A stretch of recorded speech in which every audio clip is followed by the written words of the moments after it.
I've got an hour anyway, if you want to take an hour. Man, I'll definitely do at least 30, 40 minutes, I think. I want to make That's sure it's great. good. But we're That's live. great. Everybody's watching. So let's, well, they'll start coming in. Anyway, wow, it is very exciting to have this great guest who has done a tremendous amount with his career. He's got a great sense of humor. He's very self-deprecating. He's very modest. He won't take all the compliments. I'll give the official intro on the podcast, but we've got him here live, the former governor, former congressman, but not at all retired. People say you're retired. That's bullshit. You're doing as much as you've ever done in a different way. Governor Jay Inslee, welcome to Stand Up. Thank you for joining me.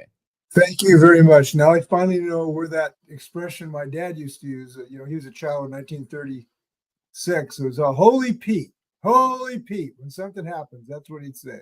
Tell me more about your dad. My dad was a mythical figure in my life. He was an educator, biology teacher, a basketball and track coach, beloved coach. And I just have this joy. I go around the state and I meet people just randomly and say, "Hey, Jay Inslee, Frank, your dad." Oh my God, I loved him. He was such a great coach. And it's just wonderful to have that in your life. And I chose him with great care as my father. And I just so much about. I really miss him too. Though he's been gone for 10 years now. I miss him more every year. It's an interesting phenomenon when you love someone. Yeah, my parents are 80, and I'm real close to my parents. And it's interesting that you say that. We talk a bit about grief and loss here. It's got to be, I can't imagine, but the fact that you say that, even though he's been gone 10 years, obviously, I guess it means how much of a profound impact he had in your life. How do you pay that forward as a father? Not as well as he did. Really? There's no way I can reach his level of guidance and love and fun. And he was an outdoors guy his whole life. He and my mom was part of that team. They revegetated alpine meadows up on Mount Rainier. That's where I kind of got my environmental genes. And it's hard to surpass, but I got three sons. I'm very proud of three wonderful daughter-in-laws. Oh my God, my three sons are the luckiest three sons in world history. They hit the lottery 3 times. Now I got 6 grandkids, and I just enjoy them every day. I went bike riding for 25 miles with my 12-year-old up in Canada. I'm repaying Canada to show we still love Canada, so we went bike riding up there last weekend, and I have a lot of fun with them. I worked with my 16-year-old who's very excited. He starts tomorrow his fire science training program as a junior in high school. And I love the fact that our schools are now doing sort of hands-on learning. So he's learning, fire science, maybe go into the fire service at some point.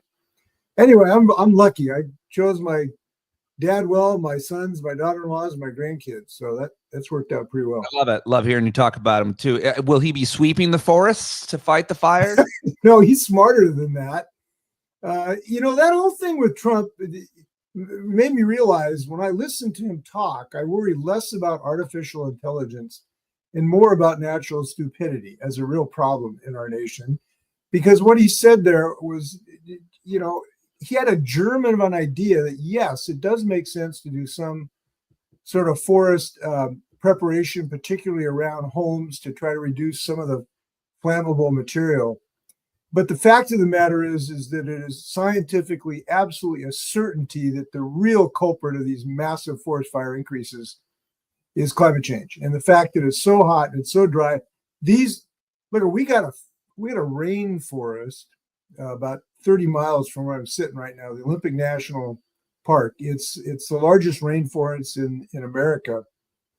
It's on fire as we speak, and it's been burning for 3 weeks in this one fire that we can't extinguish because it's got so dry. And you have all this organic material.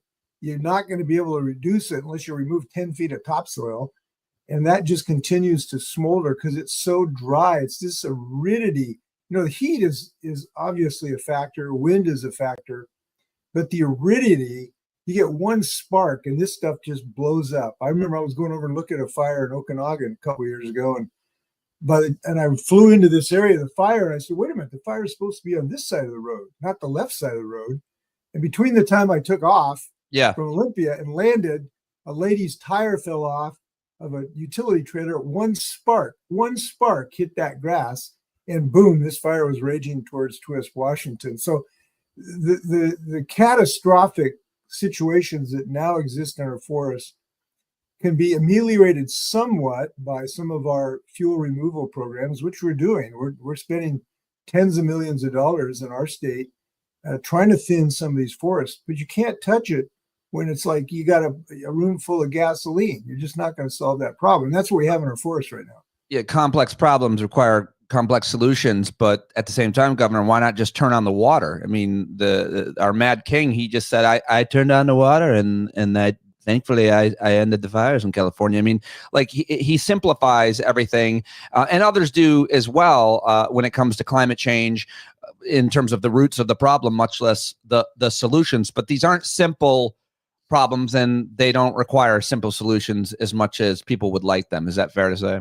I think it's a fair statement, regardless of what people propose. And I do think when you talk about the forest, it is important to say there are multiple causes at multiple percentages from the problem, right? So human encroachment into the forest, where we have more people living in the middle of a forest, that increases people's risk.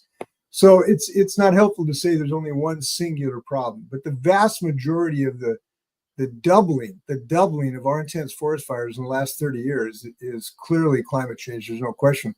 Now, I read it. It's interesting. You mentioned turn on the water. I read an article yesterday about an assessment of what happened in the California fires and how Trump said you just open a valve up on the Canadian border and all the water would just flow down to take care of the fires. And this one hydrologist said, look, you should not be judgmental about him. He looked at a map. It was downhill from Canada to California, and he made a judgment. And you shouldn't be critical of him. Have you thought about building at the map? So yeah, it's pretty. Why not just build a giant funnel, Governor? Well, that's what we need is just a giant funnel. You know what, though? I'm glad you're bringing some humor to this, but it's so painful when I see what's happening on this score, because we have a solution to this problem. We've got clean energy. And what's maddening to me, the most maddening thing is not only does he want to take care of it on the back end to, not fight forest fires like the way we should, but trying to kill our renewable energy that is a solution to this problem. That's what's most maddening to me. We did kind of a cold opening there, and I want to reset just to say the issue around climate change, longtime listeners know, has been the main issue probably in my life and in my career. I've talked to experts on every single part of it. I've fought the conspiracy theories. I've argued with policymakers at the highest levels about this issue. The fact that you're here, it means a lot to me. I care a lot about politics and political leaders, and your run for president. I was supporting you as much as I could. I tried to get an interview with you. I, supported everybody who was supporting. I talked about you. I played clips of you because I think this issue, obviously not about you, but the fact that you made it a primary issue, I thought was a very important thing. And it also influenced the Biden administration a great deal. But just a little bit more about why you made that such a primary issue with your run for president when others thought it was more of a loser and lower down in terms of priorities for voters. Well, first off, I wish I had gone on your show, because had I done so, I would have been the nominee and history would have been different. So I really wish I would have gone on your show. Thank you for caring about this. Look, there's multiple reasons. My motivations, I think, should be the same as the country. Number one, I wrote a book about this. This is the greatest economic opportunity we have for the United States. And regardless of what you think, if you don't care about your grandkids, if you don't care about the forests, if you don't care about clean air, if you just don't care at all, if you want to make a buck and create jobs, this is probably the best opportunity we have, because America does really well when there's a technological transition. It's where we shine. And this has got to be the largest technological transition since we went from horses to the steam engine. So it's a huge economic opportunity for us. And we're experiencing the growth now in the renewable energy space, where because things are so cheap, 90 solar and wind are 90% of the country are cheaper than coal right now. So it's a tremendous economic opportunity just laying there for us to bend over and pick it up. But I come at it from a moral and human perspective as well, is that I just think the highest obligation we have is to pass on the world that we have to our kids and our grandkids. And I think if you're going to be judged over a lifetime, I suspect that may be the highest obligation we have. And it's clear that our kids are going to live in a severely diminished world if we don't act on this and use our heads to solve this problem. Now, the good news, and I want to finish my comments with the good news, this technology is just rocking it. I mean, as I said, solar is cheaper than coal, and it's just nuts that now Trump is trying to foist higher electricity prices on Americans because he's taken so much money from the fossil fuel industries. And this is a form of the fossil fuel industry shoving higher electrical prices down our throats. So we have an economic opportunity. It's cheaper energy. It's going to fulfill a moral responsibility. What's not to like? And glad I ran for president. I think it did help the team sharpen its pencil and got tremendous legislation that has still made some real progress, by the way. Trump is, he's going to try to stop a significant percentage of it, but it still made tremendous progress. So thanks for thinking of me. Thanks for thinking of me still, because I'm still working on it. No, you are. Yeah, I know you are, and it's really important using your platform, using your voice, using your knowledge, your leadership, your connections, your network. It really matters a lot, and I'm very grateful to all you've done, dedicated to this issue, your whole career. I'm going to come back to it, but unfortunately, it seems like the more important issue and the most important issue is saving democracy, because we can't get anything done on climate or any other economic issue or healthcare issue or education issue, anything that you truly care about, whatever your top thing is, if we don't have a healthy, vibrant democracy or something close to it that isn't owned by special interests. And that was the past gripe. And now, Citizens United and money and elections, we can talk about all of it. But the state of our democracy now is really dire. How do you articulate the health or lack of our democracy, the latest moves around gerrymandering, which you know a thing or two about? How do you talk about where we are at with democracy before we can get to climate and everything else?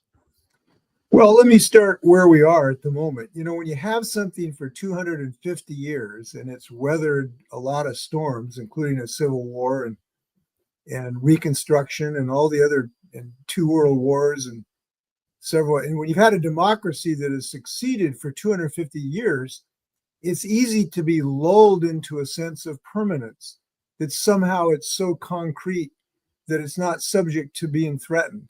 And that would be a huge mistake right now, because it is under assault, and it does have a certain fragility, because unfortunately, we have a person who has figured out how to create a cult rather than a political party. And there is no restraining basis. And he has a plan. And I encourage people to look at 2025 plan that they ginned up, that they're now following. The people who have created this really fundamentally, and this is an eye opener, is they really don't believe in democracy. They don't think democracy works anymore in a post-internet age.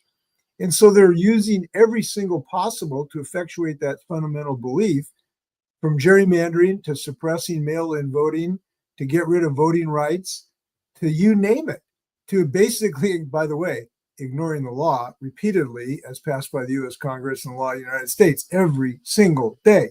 So I don't think you can argue that, other than the Civil War, there's been a more dangerous moment in American history, and we are in the cusp. That's the situation we're in. So the question, what are we going to do about it? People ask me about, what should we do about this? And what I tell them is, look, there's only one thing you can do wrong at this moment, and that is to do nothing. That's the only thing you can do wrong. Yeah. You can talk to your legislators. You can be on the street corners. You can be out on TikTok and Instagram and every other source. You can talk to your cranky uncle at Thanksgiving dinner. Everything counts at this moment. And this is a moment that I really believe calls for all of us, wherever we were in life, to exercise our voices. And those voices can work. We have had some successes. We have forced Trump backwards on a couple of measures. And we also have to think a little bit long term. Here's what I mean by that.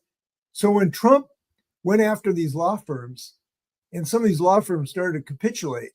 I got so mad I wrote an op-ed. It was in the Guardian, and basically pointed out these people were complicit in the loss of democracy. Yeah.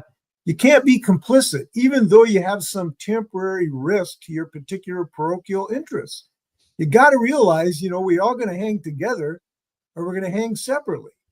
And that's what's happening right now. So anybody who's threatened by this guy, I really hope that you become in touch with a basic value of America, which you stand up for democracy, even though it is uncomfortable at times. Things that count sometimes can't be solved without a little discomfort. And so when universities are being attacked, when law firms are being attacked, I counsel standing up for the ultimate savior of your skin, which is democracy, and not collapsing and kissing the ring. Now, that's the approach I took as governor. I'm glad other governors are standing up right now in a variety of contexts. I'd like to say we can rely exclusively on the judicial system, but we know we can't. Right. We're going to have some wins, but probably not the majority of them, given the Supreme Court at the moment. So, yes, I think the house is on fire, and everybody's got to grab a bucket and put sand or water in it and throw it on the fire. That's kind of my view. I like it. I like it a lot. It's, fighting apathy. It's hard to do. And it feels like as you go out and around the country and out in public that a lot of people are just sleepwalking through it all, whistling past the graveyard. I get pretty frustrated. I'm an optimist, but it feels like people aren't seeing what's happening, and it doesn't happen overnight. The loss of democracy, or however you want to phrase it. Well, William L. Douglas, famous progressive jurist, Supreme Court. He grew up in Yakima, Washington. We consider him a son of Washington. Of course, he was the author of much of our civil liberties in the Supreme Court. And the way he said it, he says, the darkness, the loss of civil liberties is like the night. It doesn't happen all immediately. It's not like a curtain coming down. Yeah. It's the slow graying of the sky till all of a sudden you realize it's night. And that's how you lose democracy, slowly at first, and then all of a sudden it's too late. And so we've got to realize this slow slippage into the darkness of, call it fascism, I don't know what a better word is, totalitarianism, dictatorship, pick your poison, but it's a loss of what America has stood for 250 years. So I encourage everybody. And by the way, I want to mention one other thing that I think is important at this moment. I enjoy a good debate. I enjoy a civil discussion. I enjoy rational discourse. But this is a moment for some anger. This is a moment for loud voices and vocality and physical presence in ways that don't cause violence, that show the depth of our passion. And I'm glad we've got some Democratic leaders now showing that, demonstrating that. I gave Senator Chris Murphy, an attaboy a couple months ago. I just called him out of the blue. I said, Chris, I'm glad you're really standing up. He was one of the earlier guys that really showed passion on this subject. And I want to encourage that. And he said the reason he did is that before the election, he read the books that had been authored by the guys that did the 2025 plan. He saw what was coming. So I think this is a moment to be relatively unrestrained in our voices. Yeah, they weren't hiding what they're doing, Project 2025, but I thought you were going to say read the books. I'm sure he did. I'm sure you have, and many of us have, and I've interviewed many of the authors that historians have been writing that are experts on authoritarianism, from Ruth Ben-Ghiat to Jason Stanley, Heather Cox Richardson. A lot of historians of this have said this is how it happens. It's different everywhere, but this is how it happens. And now we are watching it happen. There's a certain kind of American that does like a leader who can just do everything at their own will, that doesn't like our founding principles like checks and balances and separation of powers. You know how hard it is to get legislation passed. You know how hard it is to convince people to support any initiative or another, but that's what democracy is, right? I mean, isn't that the goal?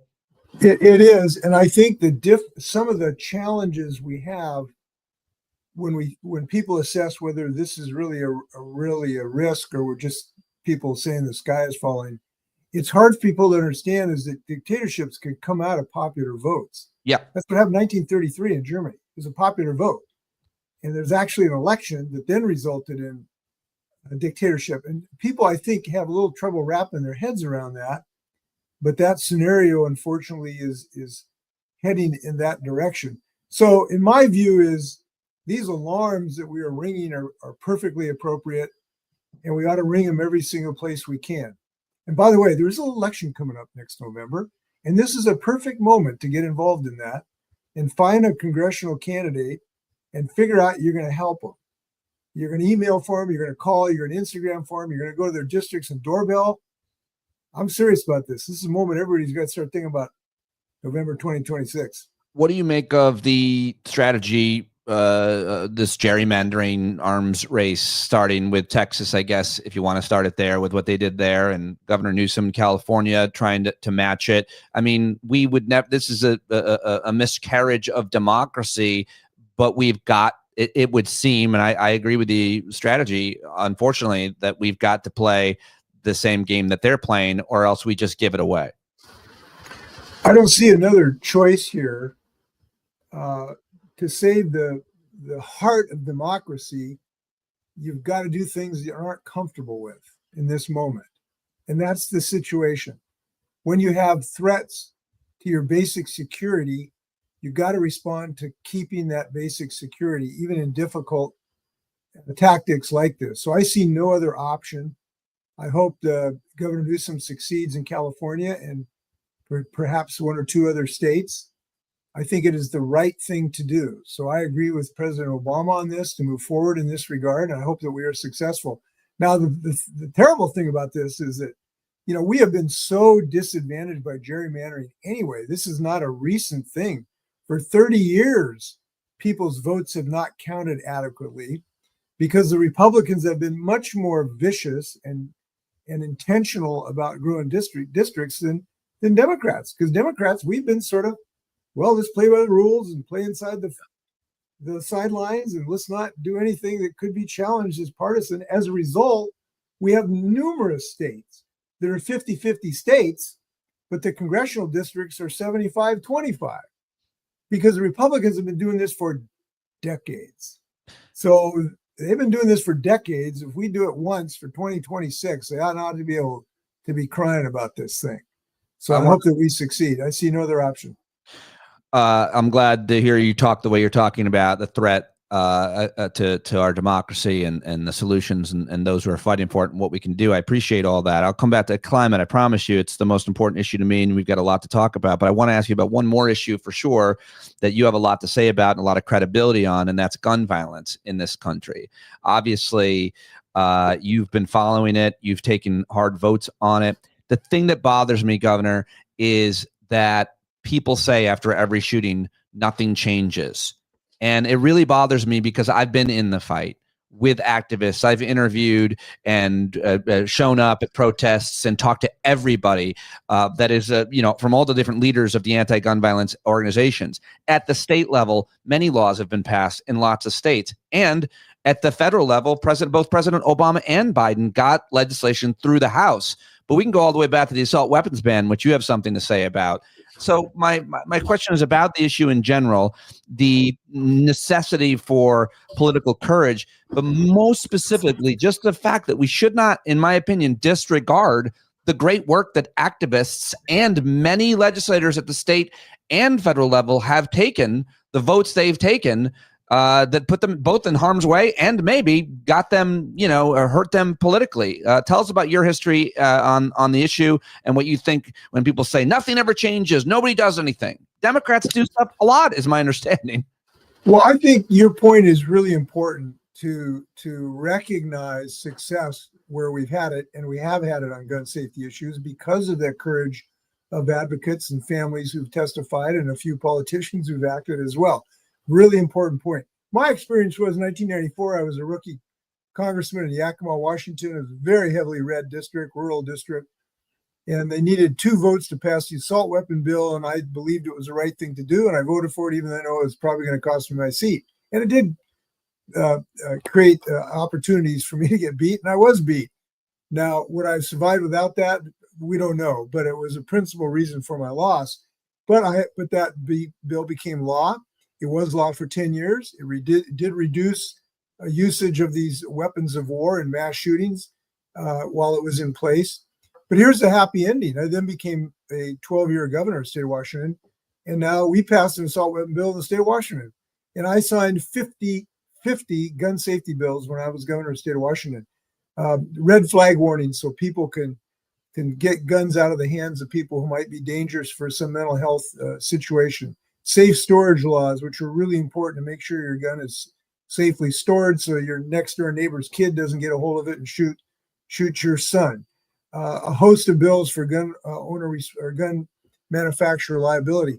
These things have been great successes in my state, and we have won races on this, including in Eastern Washington. So we've had real success because we put our shoulder to the wheel, and the vast majority of Americans, not just Washingtonians, do want common sense gun safety legislation. And I've encouraged my colleagues to run more frequently on things where they are right, where there is a clear distinction with their Republican opponents, one of which is on gun safety. So I was defeated in 1994, but I came back in 1998 in a different congressional district, and I ran on two of my issues are ones that a lot of Democrats shy away from. One was gun safety, because my Republican opponent refused to support an assault weapon bill. And second was climate change and clean energy, which hardly anybody was talking about in the year 1998. And both of those issues resonated with the majority of voters. And I think all too frequently, some of my colleagues are afraid to do some controversial things, but the people are with us on gun safety. The people are with us on wanting clean energy. And the people big time are with us who do not want higher electrical bills. And that's what Trump is giving us right now. He's giving us higher electrical bills because he's denying Americans access to the cheaper forms of energy and solar and wind energy and advanced batteries. So I guess what I'm saying is progress is possible. We've made it. We got to make more. And I encourage people to stand up even when things are controversial, because most of the people are with you. Really important, that vote that you took so many years ago and what it did. I mean, it saved lives. There's just no doubt about it. And these two issues are so important. And I think people care a lot more about one because it's right in their face, gun violence. You know, my daughter's started her last day of high school today, senior year of high school, and her entire career, and I have a 20-year-old as well. Your kids and grandkids, unfortunately, have had to deal with this threat. And every day that they go to school of their lives. And so it's right in their face. Climate, not so much. I mean, so getting back to that issue, how do we fight the apathy even around young people that are going to have to deal with it a lot more than you, a lot more than me in their lifetimes? How do we make them realize that this issue is as dire and as important as anything else? I think it's like a lot of things in life. It's a combination of things. It's not one simple thing. One, we do need education about the science of this situation. It's one of the reasons I've been very active in having education about the science of this in our schools. We have a program I started called Climb Time that educates teachers about the science of this so they can educate their students about it. You know, and it's basically, you're just saying you're wrapping a blanket around the earth. The blanket is carbon dioxide. It traps light, you know, infrared rays from going out into space. What do you think is going to happen? The earth gets warmer. So, but you do need some basic science education. It's very important to make sure it's throughout our school system for all our kids, so they have the basic information. The second thing is to show how they can engage in this process of public decision making. And this is really important too, which is civics education, so that young people understand, how do I get involved? Who do I call? Who do I text?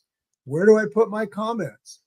And that discussion is important because I've learned, maybe because I've been doing this for 30 years, a lot of people are sort of intimidated, you know, to get involved, so to speak. I guess it came natural to me because, you know, I was against the Vietnam War and I was out on the street against the Vietnam War. So maybe it came natural to me. But just, you know, helping a young person say, Here's how you can get involved. First off, you can use your social media like crazy, and people are very adept. You can create content that you can put out on Instagram and TikTok and everything else where you can share your information. And then you can go find a candidate to help get elected. And I have found out when young people get involved with a candidate, amazing things can happen. I know quite a number of people that just, were licking envelopes when we used to have envelopes and ended up being the senior policy advisor for some senator or a congressperson themselves. So those two things, make sure they understand the science and show them the door on how to get engaged. I like those things will work. I like that you've always tried to be the change you want to see in the world. I know you drive a Chevy Bolt. I also would like to brag a little bit and say I think I was ahead of you on that because I got the 2010 Chevy Volt, which is the precursor to the Bolt, the hybrid gas electric engine. Then I got solar panels on my house. And I did this not because I thought I was saving the planet, but because I wanted to be the change I wanted to see and role model that for my audience and media. And I also wanted my daughters to see me plug in my car. I wanted my daughters to see those solar panels so they could understand how important it was, when we were the first house on the street and all of that. But those arguments still persist. I mean, I had a guy come over. I remember when the girls were little, neighbor came over and he looked at the panels and he's like, I think they're ugly.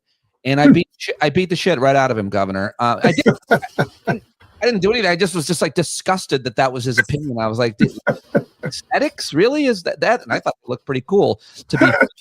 What do you say, though? What are some of the, you think, effective arguments at this point? Because so much has changed in terms of advances in technology, even since you got your first car with cars, with solar, and with wind as well. So I think the arguments need to be updated as well. I feel like we don't even need to talk about climate change. We could almost talk about economics at this point.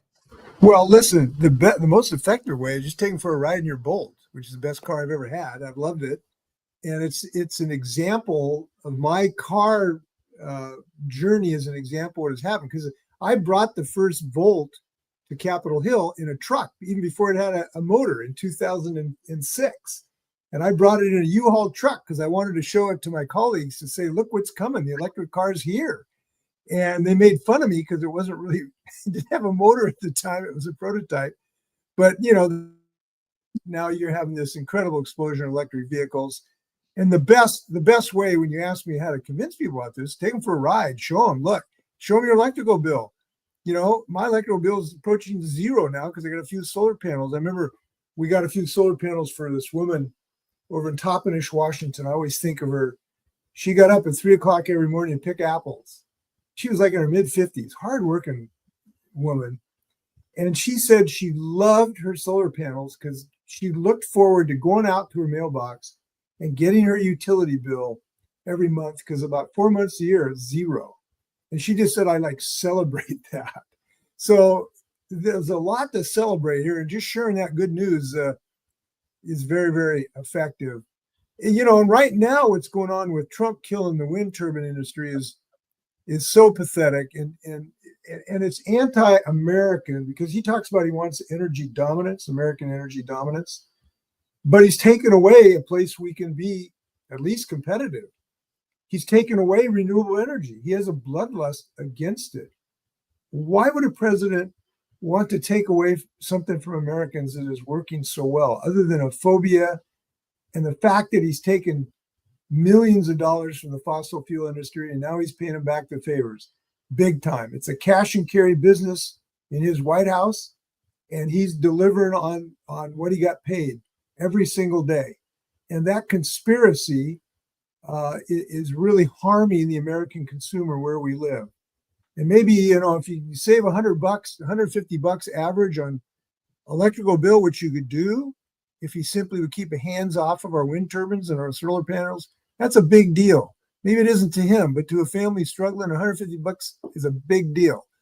So I know this is going to be an interruption in the level of our application of this, but it's a speed bump.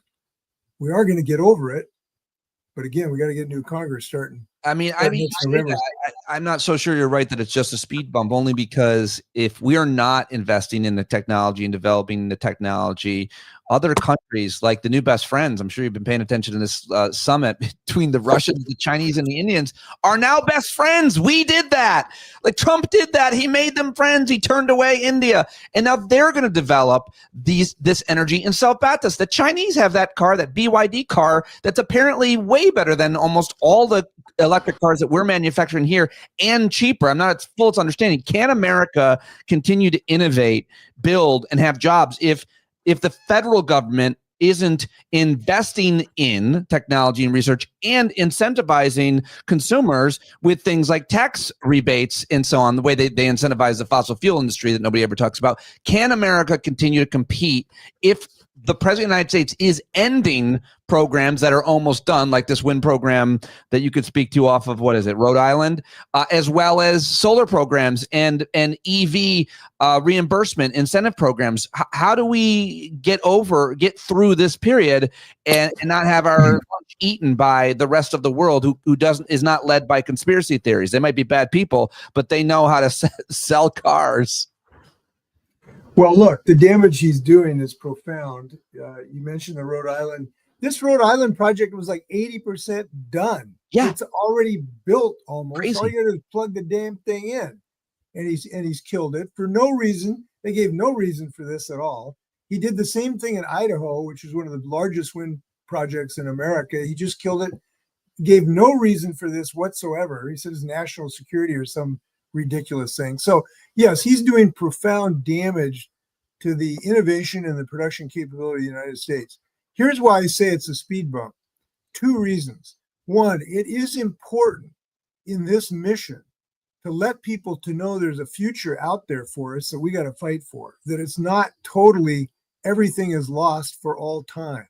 If you're going to be fighting a battle, you got to have your chin up and have a willingness to realize brighter days ahead, the sunny uplands are ahead if we can keep fighting for them. That's number one. Number two, when I say it's a speed bump, the rest of the world is going to continue to innovate and manufacture. So you look at solar panels, which have come down like 80% in cost. Unfortunately, most of the manufacturing has been in China because it's been stymied here. That will continue. And the solar panel industry is absolutely booming internationally. Bill McKibben has just written a book. I encourage people who are pessimistic to read it. It's about basically the success of the solar industry. And he points out that it took 40 years to produce the first terawatt of solar energy. It only took 2 years to produce the second terawatt.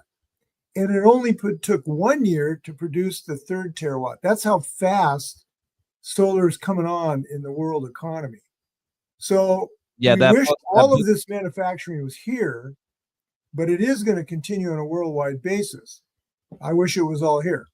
Yeah, that book is called Here Comes the Sun, and I've talked to McKibben a lot of times. I literally just played an interview with him and somebody else on my show because I thought it was so important. My friend Emily Atkin, who you might know, and that's just one thing that he mentions in that book, and what he's talking about with the increases in the availability, accessibility, affordability of solar panels. They're hanging panels off balconies in Europe and just plug in. Doesn't matter. You just put them on your balcony. You have your flower pot right on top, and then you've got a vertical panel right on your little iron gate, so that when you have your Parisian apartment, you're producing free energy. I guess my point is, it is important in this mission that we're on to make sure people keep their heads in the game and don't give up. We can't have people giving up on this fight. And I believe there is a brighter future. We'd like to hasten it as much as possible, and we can affect it. So that's why I'm in this battle. That's one of the reasons. And we're very happy that you are in this battle and leading it, even at a man your age. How old are you now? It's immaterial. My chronological age is absolutely immaterial. It means nothing to me, but I was born in 1951. I've been very fortunate health-wise, and I'm still riding my bike 55 miles the other day. And so I've still got a lot of, I'm as passionate or more passionate about these matters. I'm working with a group called Climate Power, which helped get me on your show to be a national spokesperson for them. I'm working with the Alliance for Gun Responsibility to try to bring common sense gun legislation. I'm working to help some firms finance some clean energy deployment process. So I got 5 jobs, not just one now. Yeah, no, I'm really impressed with everything you're doing. Based on everything you've already done, you could easily retire and just spend all the time with your grandkids. But I mean, you're doing, in a way, the work that you're doing. Hopefully, they're going to benefit from for the rest of their lives, because it's real important work, and it's long term. These issues are around climate and renewable energy are not taking place overnight, but you've been in this fight and have been representative and leading as much as any politician, any leader in the country. And I think that matters forever. I mean, I would imagine that's probably your legacy. I don't love kissing people's asses and not asking them hard questions or something, but I really do believe that the work that you specifically have done and led on this issue for like 25 years or longer matters. I just only wish that there were more people, frankly, your age that had adapted and adopted the theories and ideas that you had at that time, because a lot of people are just too late to coming to it. What do you say to your colleagues that still aren't on board? I mean, by the way, only in America, right? Only in America do we have only America, right? A political party. Two things. Number one, you think of the legacy that I might leave my grandchildren. Will they be appreciative of it? My 12-year-old was much more appreciative that I bought him 2 ice cream cones up in Canada last weekend than my climate change work. That's number one. So you will be remembered more for ice cream than your climate change work. Number two, this is a long but productive enterprise. When I started this, there wasn't a wind turbine in the state of Washington. There wasn't a solar panel in the state of Washington. There wasn't an electric car in the state of Washington. And there has been transformative change like you can't believe because of the things we've done over the last 25 years. And it is important to realize how much progress that we have made. And we need to continue to make that progress and accelerate that pace of change. But I guess the first thing I would say is this can be gratifying work because you can point to the people who have jobs. You can go meet that apple picker who works so hard and get them cheaper energy. You can talk to people who have kids who have asthma, that you're going to reduce the rate of asthma. This is gratifying work. That's a legacy issue. And when you're thinking long term, I do believe very sincerely that if anybody looks back at me or anybody of my colleagues 50 or 100 years from now, this is how we're going to be judged. Well, whether we kept democracy too, but fundamentally those two things, this is how we will be judged. Did we stand up at the moment of greatest crisis? That's how we'll be judged. And you'll be judged well by history if you're involved in this effort. But you'll also personally benefit. No doubt about it. You'll meet some cool people too. I meet these people, these entrepreneurs are coming up with these ideas. It's so exciting. I met these 2 young researchers at the University of Washington. I started a clean tech lab there a few years ago, and they came up with a way to essentially focus light and use a larger part of the spectrum of light to produce solar energy. And then they've sold their company. It's going gangbusters. These are fun people to hang with. No doubt about it. And the same is true when you're trying to save democracy. You meet a lot of amazing people when you get involved with local campaigns. And when you get involved in any kind of campaign for a cause or for electing a person, you meet a lot of cool people. So I echo that sentiment. Get involved, get engaged, and stand up for something, which has always been. Can I mention one thing too that I haven't? We talked about Congress. It's really important to think about your local state and your county, because this is the place we can make progress now. In a governor's race, we got great governor's races in New Jersey, North Carolina. You got local mayor's races. Every level of government can really move the needle here. That's what we've done in our state. Look, we've got a cap and invest bill. We've got a 100% clean energy bill. We have a low carbon fuel standard. We have an EV mandate. We have green transportation infrastructure. We've got all these things. And Trump could not stop us because we decided to be in control of our own destiny. So when you think about what you're doing in democracy, think maybe first about your local home state or your county or your city, because we can make progress here. Trump can't stop 80% of the work we're doing in Washington state. That's where the action is. Listeners are imploring me to ask you, because I'm talking to a governor, former governor. What is your advice to, I'm sure you know, J.B. Pritzker and plenty of these other governors. What is your advice to governors right now who are at threat of having their National Guard be activated, not by them, which I think it's your role, but by the president, and have federal troops sent in occupying and policing their streets. How would you handle that? What do you say to them? Well, I gave JB my free advice over a beer a couple of weeks ago in Chicago, so he already got my advice. But my advice was follow the Constitution, follow the law. Trump is going to try to violate the law in the Posse Comitatus Act, which does not allow, by and large, the Pentagon to be doing local law enforcement. Insist on that law being followed. Go to court, get into court as fast as humanly possible, and then continue to share the work you're doing effectively to reduce crime, and get out there and share it with the public. Because a lot of these governors and mayors are doing great things. That's why crime rates are going down in huge number of these blue cities and blue states. And it's Gavin had a quote the other day. I think like 8 of the top 10 crime rates are in Republican mayors' cities across the United States. Yeah. So I would counsel to insist on the Constitution and the law being followed, and being vocal about the success and continuation of your efforts.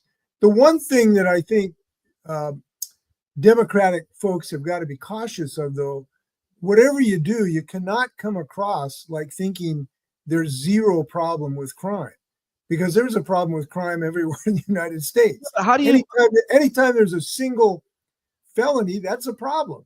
So however you talk about it, to talk about having a most effective way to get to defeat crime. I get irked having talked to so many sociologists and public policy experts over the years that this again becomes such a simplified solution. Oh, there's crime. Well, if only we had more police. It's such nonsense. The root of the problem is so many other things, and that means there are many more solutions than just putting police on the street. As we've learned, that doesn't solve the problem of crime. And so I wish it wasn't just one nail with one giant hammer carrying a badge and a gun, I guess. Well, the other thing I would point out is you got to attack Trump on this, because he's just slashed hundreds of millions of dollars of grants, right, in cities and counties, right, to do effective crime prevention efforts, to help victim advocacy groups, to help efforts for communities to band together to fight crime. And he's cutting these crime prevention efforts that have been proven to actually be effective, including gun safety issues. So we ought to attack his idiocy on this instead of just being defensive, in my view. All right, final question, easiest question, and a confession I saved to the very end. I've been most places in this country, but I have never been to the state of Washington. Would you agree to sit down with me and have a public conversation wherever you want, whenever you want, if I finally did visit Washington? And why else should I come to your state, which is very, very far away? Well, that is an amazing confession you would make, because people are going to be very judgmental of you about that. You are the most beautiful. Here's my argument about Washington State, by the way. Maybe you think it's just a governor. All 50 states are wonderful. The rocky coastline of Maine, the high plains of Wyoming, the beaches of California, the wheat fields of Kansas. Every state has some real claim to be the most beautiful state. But only one state in the United States has all of these things in it. We've got Kansas wheat fields in Walla Walla County. We have rocky coastlines in the San Juan Islands. We have California beaches at Grays Harbor. We got high plains desert of Wyoming in central Washington. We've got anything you want anywhere in the United States in one state, all within 150 miles of the Space Needle. So come enjoy all of it.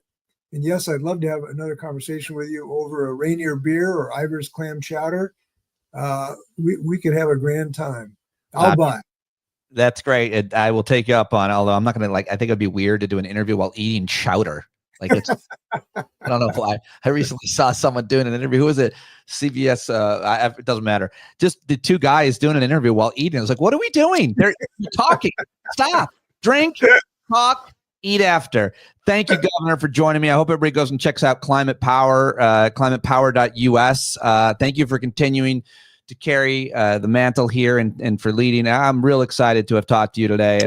Keep standing up. Alliance for Gun Responsibility, Democratic Party, whatever it is, just keep standing up. You got it. Can't not. That's what I do when we wake up. Appreciate you very much, sir. Go get them. All right.